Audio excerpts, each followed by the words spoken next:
Estamos de nuevo nuestro programa En Diálogo con los Medievales, un programa realizado por el doctor Gonzalo Soto Posada y por José Guillermo Ángel. Gonzalo, en estos días recordaba esa imagen de la película de Bergman, El Séptimo Sello, donde hay un caballero medieval jugando al ajedrez con la muerte. Realmente la jugada que se espera es inesperada. ¿Cuál es el movimiento que va a suceder ahí? Y se me venía a la memoria como el desprecio que de alguna forma hubo en el medioevo por el cuerpo y la necesidad de asumir la muerte como algo, como usted explica en un texto que le leí, como la manera de abandonar esa fosa hedionda que sí. que es el cuerpo. Entonces sería muy bueno que empezáramos hablando de qué es lo que es la muerte en el medioevo, qué convoca la muerte y cuál es el papel que cumple en la formación del medieval.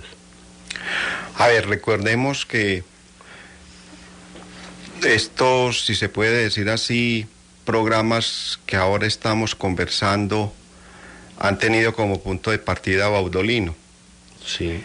Y dentro de Baudolino, la Cuarta Cruzada es la cruzada clave del libro. Cruzada clave del libro, la que los cristianos por influjo pues veneciano, en vez de seguir a Jerusalén, la desvían a Constantinopla y fundan el Imperio Latino de Constantinopla, obviamente un imperio que, como todas las demás cruzadas, fue un fracaso en términos económicos, políticos, sociales e incluso culturales. La primera cruzada, todas las demás gestas emprendidas fracasaron.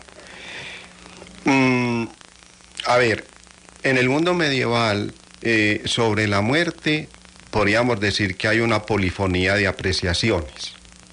La muerte es la vida, por ejemplo, es todo lo que está atado a la resurrección. Es todo cambio que se presenta en cualquier situación. Exacto.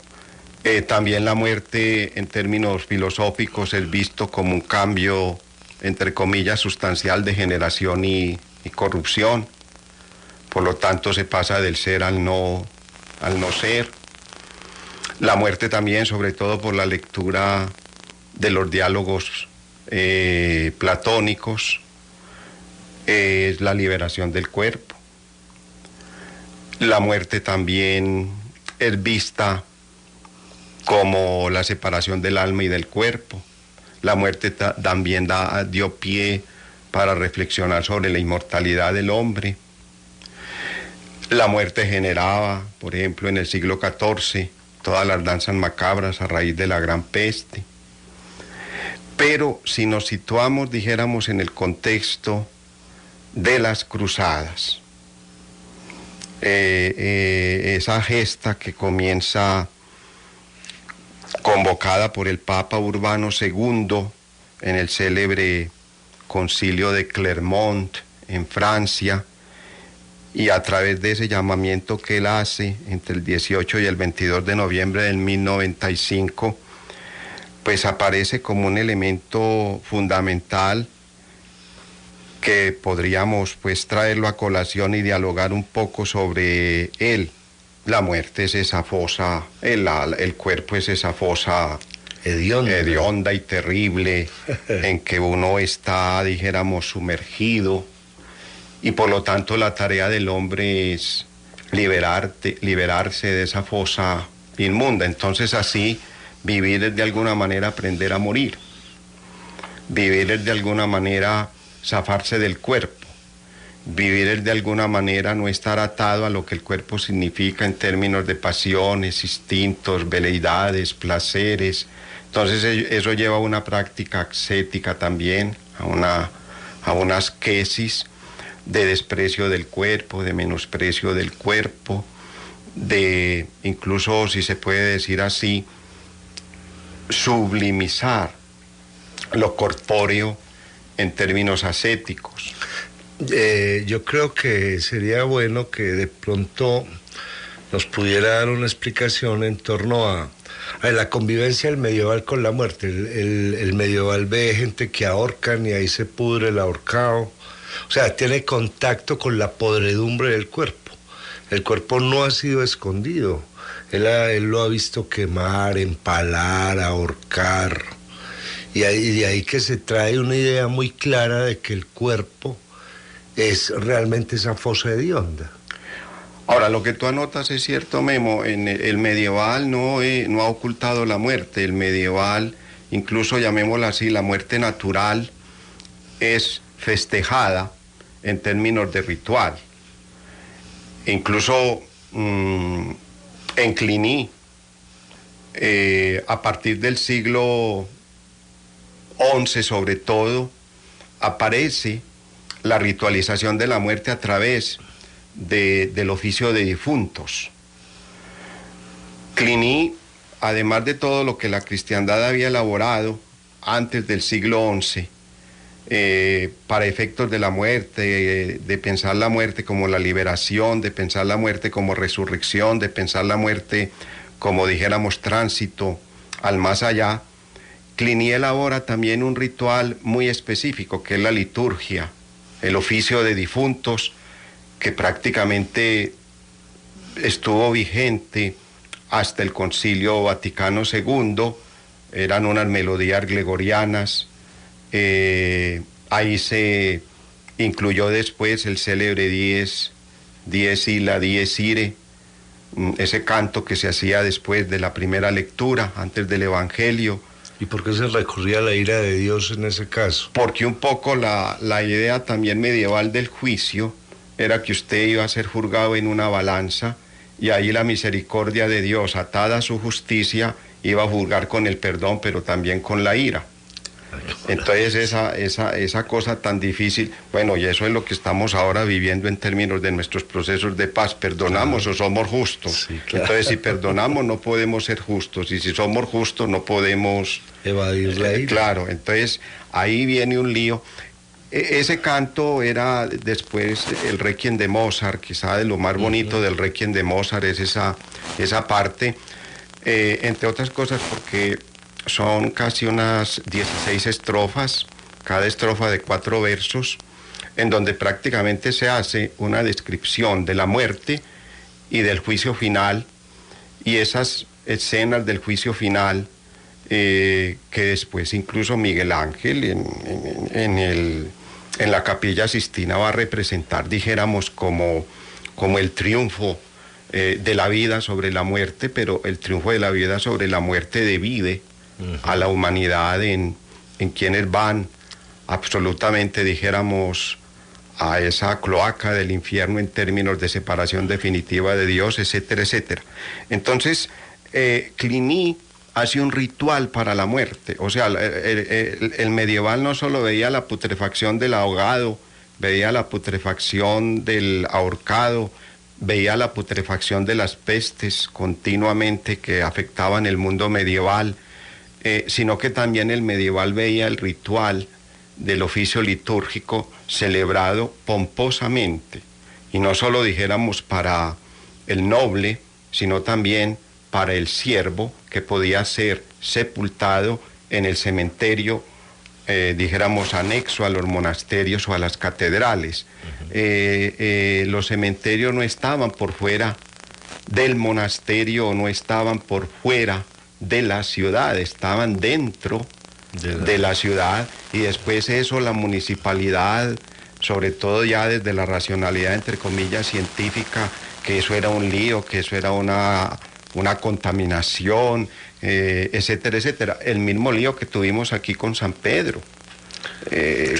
Cuando San Pedro se fue a postular, hubo consideraciones de tipo médico de que debía ser por fuera de la ciudad, y efectivamente cuando San Pedro se hace por fuera de la ciudad era porque los cadáveres se sepultaban en las iglesias, entonces eso lanzaba olores nauseabundos, etcétera, etcétera. En la Edad Media no hubo ese tipo de consideración. En la muerte, incluso en el cementerio, era un símbolo visible de que la vida es muerte. No, e incluso en muchas partes de Europa todavía hoy en día está la pequeña iglesia y alrededor está el cementerio de esa población. Y si uno recorre los monasterios, incluso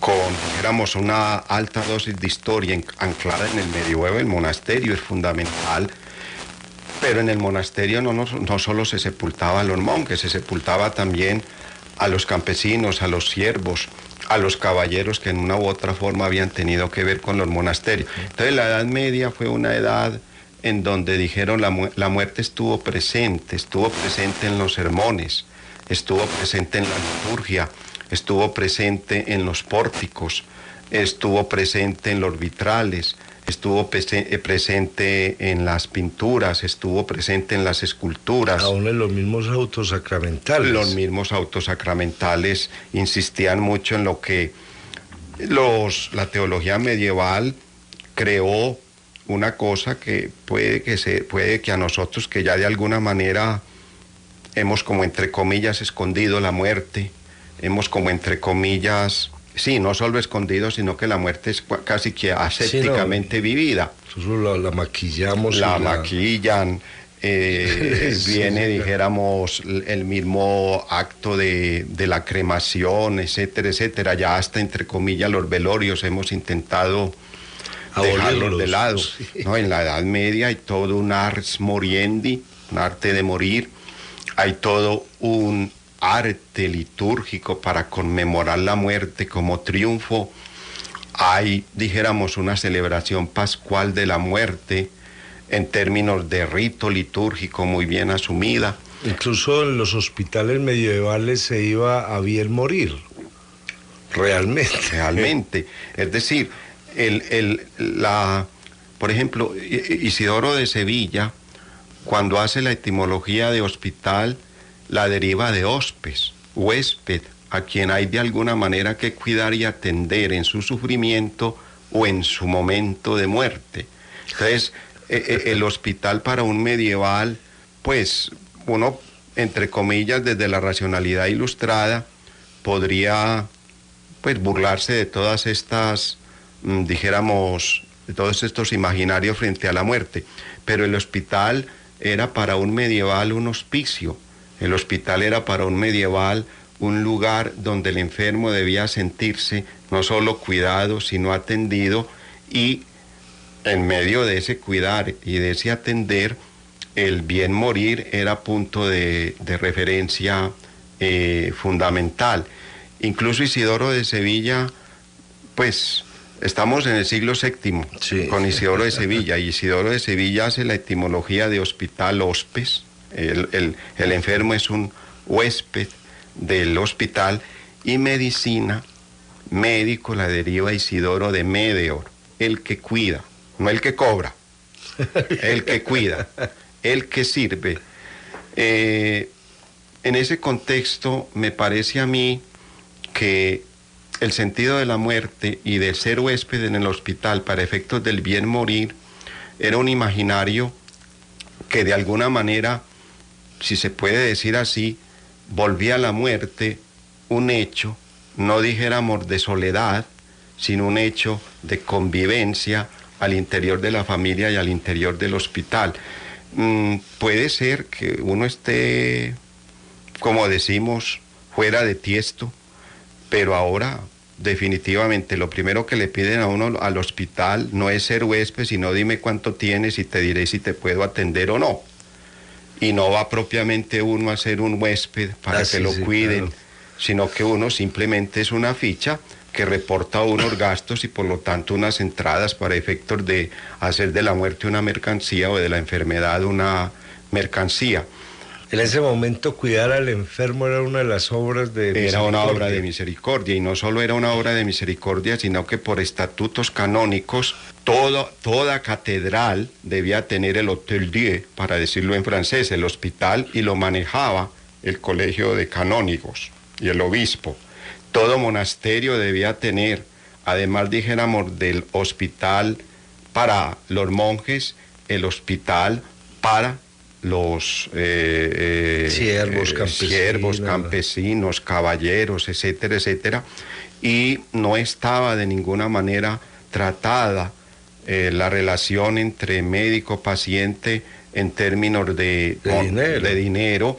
Obviamente que alguno puede decir era que el monasterio, la catedral, traía a través de beneficios pues una rentabilidad muy rentable. Bueno, yo a veces añoro ese tipo de formas de que a uno no le cobren porque al hospital le entran muy buenos recursos, que era lo que debería hacer el Estado, ¿no? Sí. El Estado debía ser como el monasterio medieval.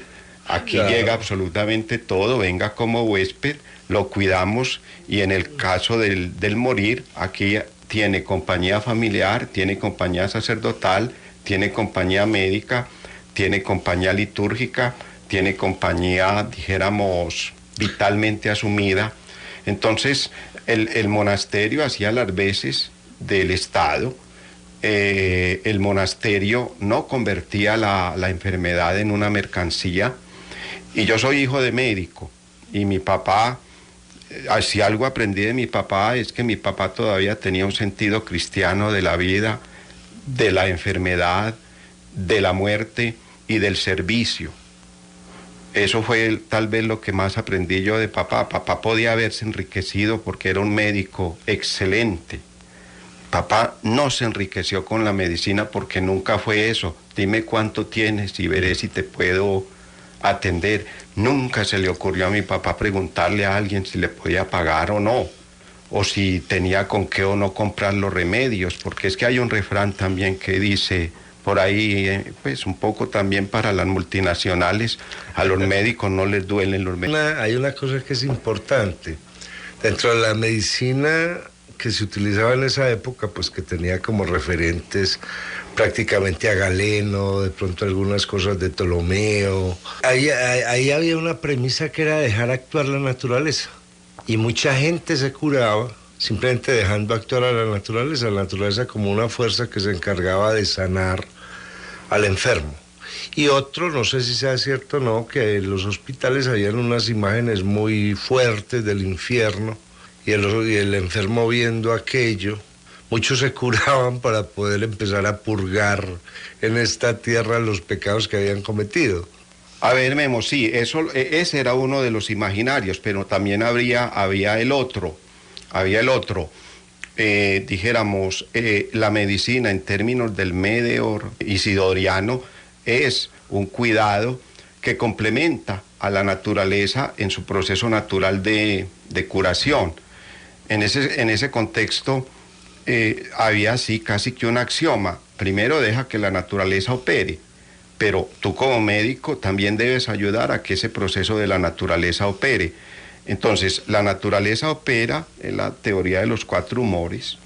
Cuando hay salud, cuando los 4 humores del cuerpo, es decir, la sangre, la cólera, la bilis, la melancolía, etcétera, etcétera, están en equilibrio. Y la salud es cuando se pierde ese equilibrio. Entonces, la naturaleza tiende a que haya equilibrio. Esa es la physis, esa es la natura. De la misma manera que el cosmos pone en equilibrio sus 4 elementos y sus 4 cualidades, y por eso, por lo menos hasta que usted y yo hemos vivido ahora, el verano no ha sido destruido totalmente por el invierno, ni el invierno por el verano. Entonces, de la misma manera que el cosmos equilibra naturalmente sus, entre comillas, humores, serían sus elementos y sus cualidades, la naturaleza humana equilibra sus humores, y cuando ese equilibrio no se está dando, porque obviamente en el cosmos eso acaece según necesidad, en el hombre no acaece según necesidad, sino que puede ser intervenida en la naturaleza humana para complementar lo que la naturaleza, a pesar de deberlo producir, no lo produce. Entonces, de ahí el sentido del médico como aquel que completa la naturaleza. Ahora, lo otro es cierto. Ahora hablábamos de las postrimerías. Yo creo que en toda cultura hay postrimerías. La muerte, la sexualidad, qué pasa después del más allá, qué hago yo con la libertad, cómo manejo el deseo. Y el otro que me está fregando, ¿cómo lo manejo yo? Y a eso se ha respondido con mitos, usted y yo más o menos pues conocemos la tradición judaico-cristiana. También conocemos la tradición grecolatina, obviamente los mitos para efectos de abordar la muerte, recuerden lo de Orfeo, recuerden lo de Perséfone, recuerden lo de Eurídice, etcétera, etcétera, o en términos, dijéramos, judaico-cristianos, pues el mito de la caída, esa bella narración del Génesis en el capítulo 3, introduce la muerte como punto de referencia de la finitud humana. Entonces, a eso los cristianos lo llamaron postrimerías, la muerte. ¿Qué viene después de la muerte? Ellos elaboraron, a través sobre todo del Apocalipsis, el juicio final, y en el juicio final, y eso fue muy representado en la balanza, en donde lo pesaban a uno en el libro de la vida, para efectos del bien y para efectos del mal, porque la historia es enfrentamiento entre el bien y el mal. Entonces siempre la cultura medieval invitó a la conversión. La palabra conversio latina es la traducción de anastrofé, epistrofé, griega, que es un concepto típicamente delineado por Platón en el Fedón y por Plotino en las Enéadas. Entonces, en Plotino y en Platón, la filosofía es un proceso de conversión. ¿Qué quiere decir en el Fedón un proceso de conversión? Filosofar es aprender a morir. Que era una de las frases. Claro, que es fundamental en el Fedón. Incluso la anastrofé fundamental del Fedón es decir eso. Filosofar no solo es una forma de saber, sino ante todo es una forma de vivir como aprender a morir. Entonces, como el morir es la separación del alma y del cuerpo, y el cuerpo, según Platón, por lo menos así literalmente, eso yo lo discuto mucho, el cuerpo es la tumba del alma, entonces aprender a morir es ya en vida estar zafado del cuerpo. Entonces, cuando viene la muerte, ya es la consumación de aquello que el filósofo y todos podemos hacer. Foucault invierte la fórmula. Foucault dice que en Platón no es que el alma, o mejor, el cuerpo sea la tumba del alma, sino que el alma es la tumba del cuerpo. Porque la supera. Claro, claro. El cuerpo. Entonces, en ese contexto, aunque hay todos estos imaginarios, sí es claro que la idea de conversión, que no es una idea cristiana, es una idea greco-romana, los cristianos lo único que hacen es poner la conversión en función de la salvación. O sea, así como Platón había puesto la filosofía en función de la conversión, ¿qué es convertirse? Aprender a morir. Los cristianos la ponen en función del más allá, vivir bien para efectos del juicio final. Entonces, claro, nosotros obviamente hoy en términos de postrimería somos muy poco postriméricos, si se puede decir así. Nuestras culturas tocadas por la tecnología incluso ya pues nos han prometido que extenderán la vida in eternum, ya nos están incluso pues casi que vegetando a nivel de invernaderos para volver a vivir. Claro que la señora antioqueñas tienen una palabra muy interesante cuando alguien entra en la etapa de las postrimerías, se postró. Se postró. Se postró fulanito, claro. Ya no hay qué hacer. Y tiene que ver con ese sustantivo postrimería. No, son las experiencias límites de toda cultura. Y una de las experiencias límites de toda cultura es la muerte y qué hay después de la muerte. Eso se lo preguntó el griego, se lo preguntó el egipcio, se lo preguntó el chino, se lo preguntó el huitoto, se lo preguntó el emberá, se lo preguntó el judío, se lo preguntó el romano, recuerden los dioses lares, y el tener incluso la ceniza en la propia casa. Ahí hay una cosa muy importante, cuando usted habla de los dioses lares y los manes que tenían los romanos en sus casas, en la idea de la muerte medieval se presentaban también esos fenómenos como los lares, o al menos como los manes. No había el fenómeno literal de los dioses lares o de los manes, pero se había el fenómeno muy de tradición judaica de los ángeles. Entonces, de alguna manera, al morir, no solo uno estaba acompañado por la familia, por el culto, dijéramos, en términos litúrgicos, por el sacerdote, en todo eso que llamamos el arte de bien morir, sino que también estaba el imaginario de los ángeles rondando en torno al lecho del enfermo para, dijéramos, ayudarlo a ese bien morir. Pero también recuerden que cuando hablamos del diablo decíamos que el diablo en la tradición, dijéramos, canónica que se impuso en el medioevo, el diablo es un ángel caído. Entonces también vienen esos imaginarios. Hay muchas imágenes en nuestros pueblos de pinturas donde aparece el ángel jalando, peleando con el demonio para efectos de ese in extremis que nos va a tocar a todos. Entonces, en ese contexto yo creo que ese imaginario jugaba un papel clave para efectos de enfrentar la muerte. La muerte no solo era una postrimería, sino que tras la muerte venía ese otro problema del más allá, que en la cristiandad y siguiendo la tradición, dijéramos, también judaica, viene interpretada en términos de juicio. Pero recuerde que en la cultura griega era lo mismo, uno iba al Tártaro, uno iba a los campos elíseos, uno iba, dijéramos, al lugar de los bienaventurados, o uno iba al lugar, dijéramos, de los malaventurados, y de alguna manera Caronte tenía como ese papel de atravesarnos la barca para efectos de sufrir el juicio. Atravesar la laguna Estigia para... Y esos mitos, obviamente que no se pueden entender literalmente. Todas las culturas siempre han elaborado, en términos, dijéramos, de relatos míticos, no en el sentido positivista, que eso no tiene nada que ver, que no, el mito es un ente fundador de cultura. Han elaborado siempre mitos para efectos de ver qué pasa después de la muerte.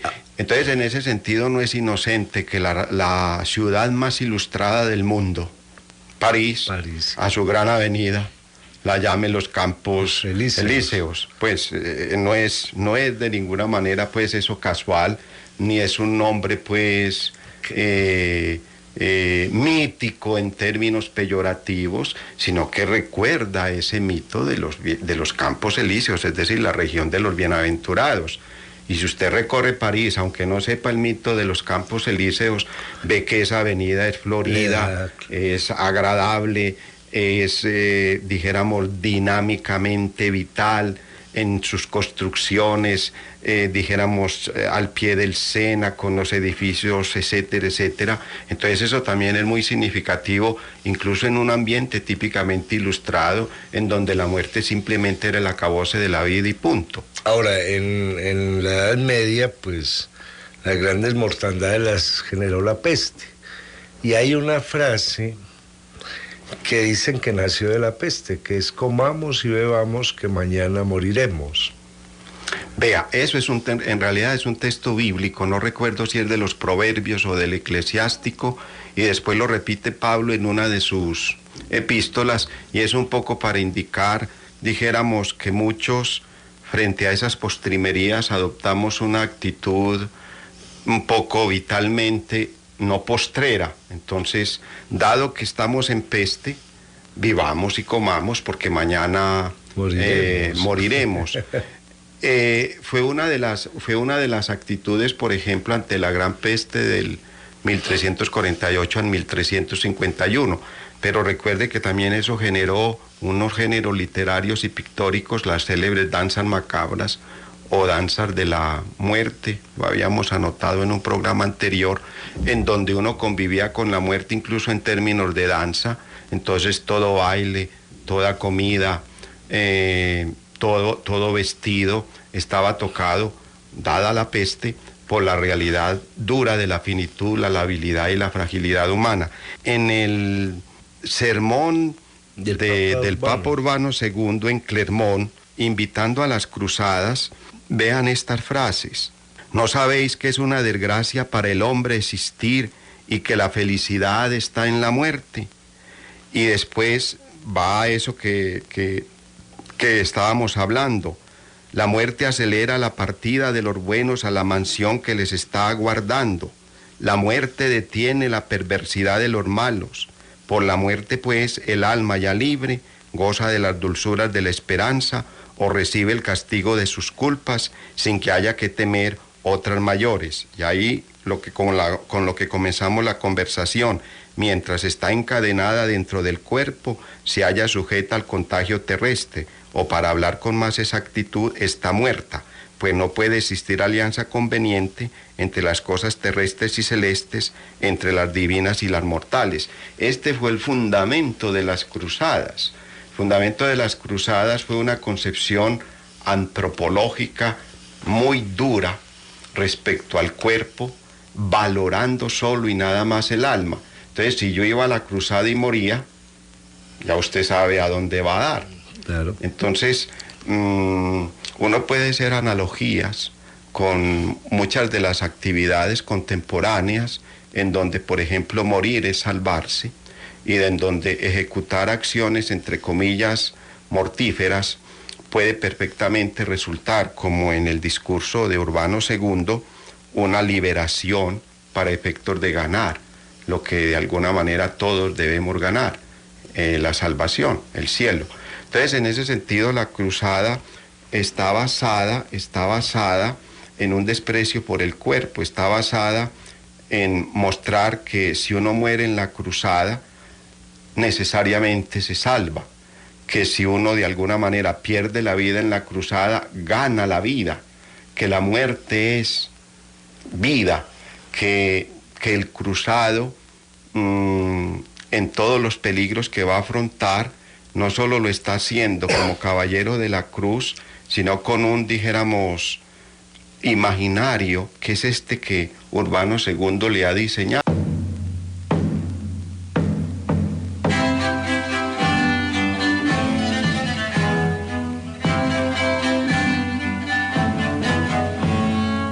En Radio Bolivariana, el doctor Gonzalo Soto Posada y el profesor José Guillermo Ángel están presentando En Diálogo con los Medievales.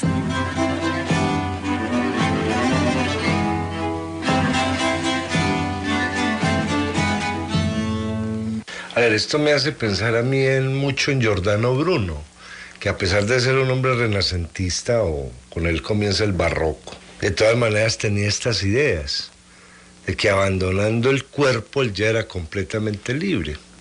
Estas ideas sobre la muerte perviven después del medioevo durante mucho tiempo. Voy a hacer varias cositas. Primero, si uno lee, por ejemplo, Algacel, del cual hablamos la vez pasada un poquito, en el mundo árabe de Córdoba y de Bagdad en el siglo X, Algacel, como alquimista, sabía que en la muerte estaba la vida. Y no solo dijéramos en términos del proceso alquímico, muere el negro para que resucite el blanco, muere el blanco para que resucite el amarillo, muere el amarillo para que resucite el rojo, y de esa manera el mercurio copulando con el azufre produce la piedra filosofal. No, al alquimista lo menos que le importaba era el proceso alquímico en términos tecnológicos o metalúrgicos, era precisamente morir y nacer. Entonces era un proceso salvífico, era un proceso en donde la muerte da vida.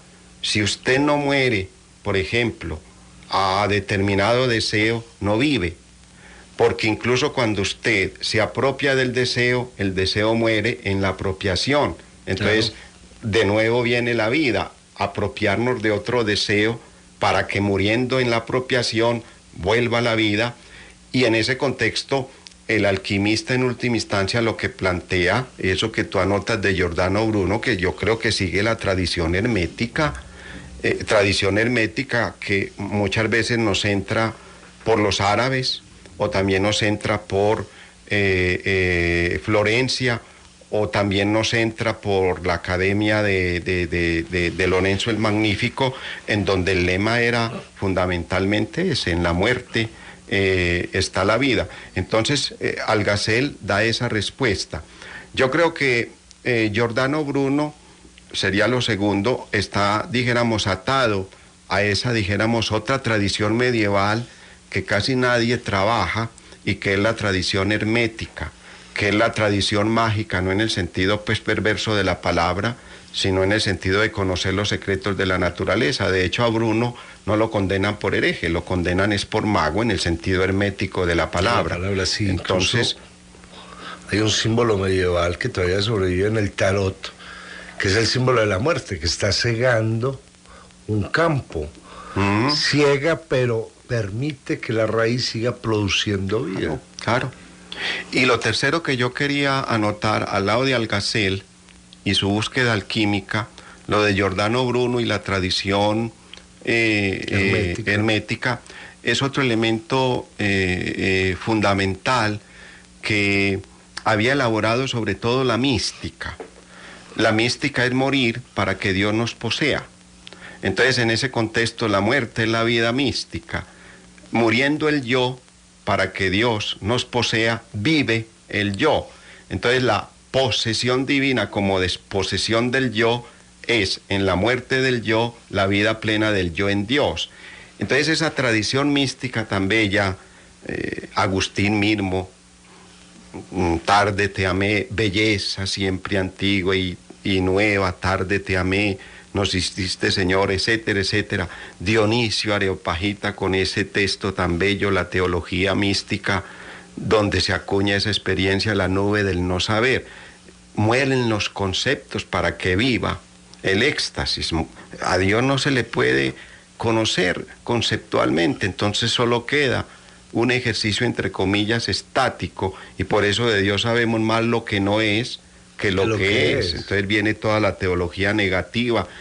Yo creo, yo no sé qué sabría Dionisio Areopagita de estos, del Talmud y de la cábala judía. Yo no puedo ahí especular, pero por lo poquito que le he oído a usted y por lo poquito que he leído de la cábala judía, estamos también en ese ámbito. Dios es innombrable. Es innombrable, no tiene figura. No tiene figura. Es inabarcable. Es inabarcable. Solo se puede sentir. Sentir y solo queda la perfección en el éxtasis en términos de la cábala. Sí, claro.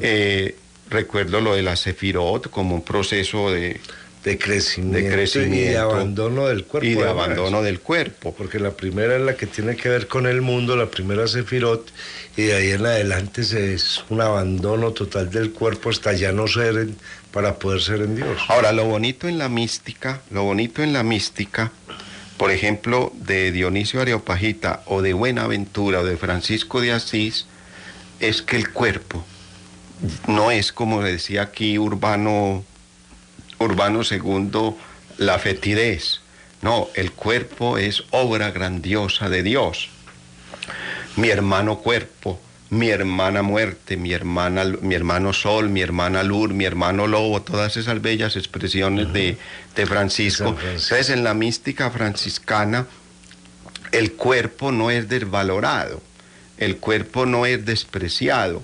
El cuerpo no es Ahí se podría decir que es el lugar donde uno vive. Claro, es el lugar donde uno vive, y por eso asumir con alegría el cuerpo, asumir con alegría el canto del pájaro, asumir con alegría el riachuelo que corre, asumir con alegría la lluvia, es para Francisco de Asís una experiencia mística.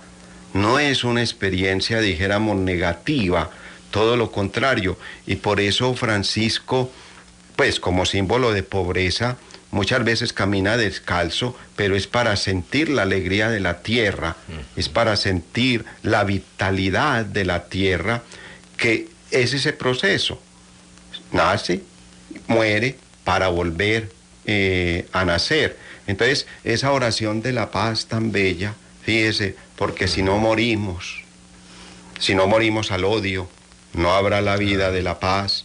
Si no morimos a la desesperanza, no habrá la vida de la esperanza. Si no morimos en ti, no naceremos. Como termina la bella plegaria de Francisco. Es también esa otra tradición, la muerte.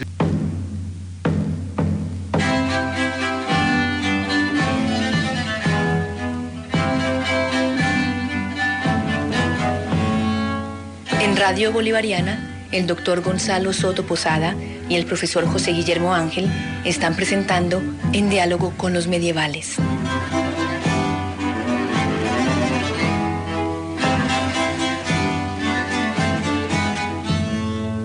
Ahí entonces se cumpliría lo que Eduardo Galeano decía que pensaban los indígenas en América, era que la muerte era parte de la vida. Claro, es que para la mentalidad cristiana, véalo usted en la faceta mística, o véalo usted en la faceta, dijéramos, vétero y neotestamentaria de la resurrección, o véalo usted en la tradición hermética.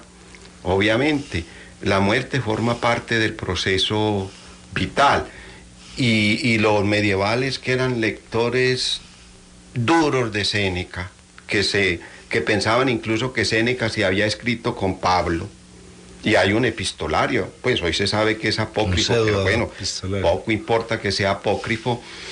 Ese epistolario entre Pablo y Séneca era para los cristianos un punto de referencia fundamental. ¿Y qué decía, qué habían aprendido los cristianos leyendo a Séneca? Lo mismo, filosofar, vivir, es aprender a morir. Y ahí viene el cuidado de sí. La epimeleia se autú de los platónicos, Séneca la traduce por cura sui. Entonces la vida es un arte de vivir, y ese arte de vivir es un aprender a morir. Entonces, aprender a morir a las pasiones, aprender a morir a los deseos. No que mueran las pasiones, porque un cristiano como tan duro como era Jerónimo dice que el ideal estoico de la patria total, que acaso es una piedra. Entonces uno no puede destruir las pasiones, lo que puede es morir a las pasiones, regular las pasiones. A ver, con esto que usted dice, entra como en contradicción el concepto que tiene el Renacimiento, que el Renacimiento recupera los clásicos griegos y latinos, cuando en realidad en la Edad Media estaban vigentes, completamente vigentes. Total. Lo que pasa es que como nosotros tenemos la idea que le hemos dicho aquí, hemos intentado pues no de combatirla, pero sí de criticarla, de aclararla. A nosotros nos han dicho que el Renacimiento vuelve a hacer que renazcan los griegos y que renazcan los latinos, y que los medievales no conocieron el griego y el latín, y no leyeron a Homero, y no leyeron la Eneida, y que no tenían ediciones críticas, que eran manuscritos ahí chiviados por los monjes, etcétera, etcétera. No, cuando uno lee el epistolario de Abelardo y Eloísa y comienza, por ejemplo, a recomponer lo que podría ser la biblioteca de Abelardo y Eloísa, recuerdo de memoria Ovidio y el arte de amar. La Eneida viene citada para arriba y para abajo. Terencio viene citado para arriba y para abajo. Séneca, ni se diga. Cicerón, pues el de Amicitia de Cicerón es el texto clásico de cabecera de Eloísa, cuando escribe sus respuestas de amor a Abelardo. Tertuliano, para no hablar de cristianos, la Metamorfosis de Ovidio. Claro. Las heroídas de Ovidio son el punto. Las heroídas son los cantos como Briseida, que separada de Aquiles, es en una u otra forma arrebatada por Agamenón, cuando era, dijéramos, por el botín de guerra, propiedad esclava de Aquiles. Entonces Ovidio hace una heroída, es decir, un canto de esta heroína para efectos de llorar por la pérdida de Aquiles. Entonces, todas las cartas de Eloísa, sobre todo la 2, la 4 y la 6, son una heroída, en términos típicamente latinos, que ella redacta, obviamente tocada de cristianismo, pero es el canto de una heroína que de alguna manera se siente lejos de Abelardo, primero por la emasculación y después porque, claro, Abelardo la hizo monja. Claro. Entonces, esa cosa que el Renacimiento, es decir, que probablemente después, como todo, pero ¿qué estamos haciendo hoy para efectos de las ediciones críticas? Pues cuando uno lee una edición crítica, el manuscrito del monasterio tal, entonces lo llaman el manuscrito del monasterio, entonces lo llaman G. Sí. Entonces, antes las ediciones críticas han hecho uso de los manuscritos medievales conservados en estos monasterios, porque precisamente esa, dijéramos, interpretación del texto forma parte de la tradición manuscrítica. Volviendo otra vez al tema de la muerte, si el medieval convive de esa manera con la muerte, ¿habían espanto en el medioevo? Claro.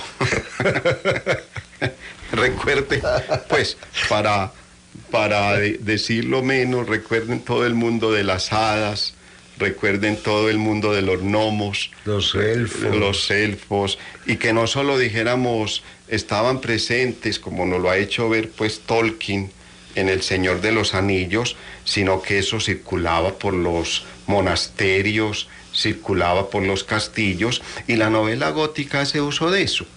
La novela gótica, a partir del castillo de Otranto, y recuerden después a Frankenstein, pues que es como el remate de la novela gótica iniciada por allá a finales del siglo XVIII, sobre todo durante los siglos XIX, siempre era el castillo, y en el castillo rondaba un fantasma, que es lo de Shakespeare en tantas de sus producciones. El Macbeth, por ejemplo, en tantas de sus producciones literarias. De modo que la novela gótica lo que hace es recoger una tradición medieval, entonces nos pone el ambiente de la novela, siempre es un castillo, un monasterio, y ahí está circulando el alma de yo no sé quién, o el fantasma de yo no sé quién, o está circulando Frankenstein, que la paradoja es que el hombre lo crea, y después Frankenstein se vuelve contra su creador.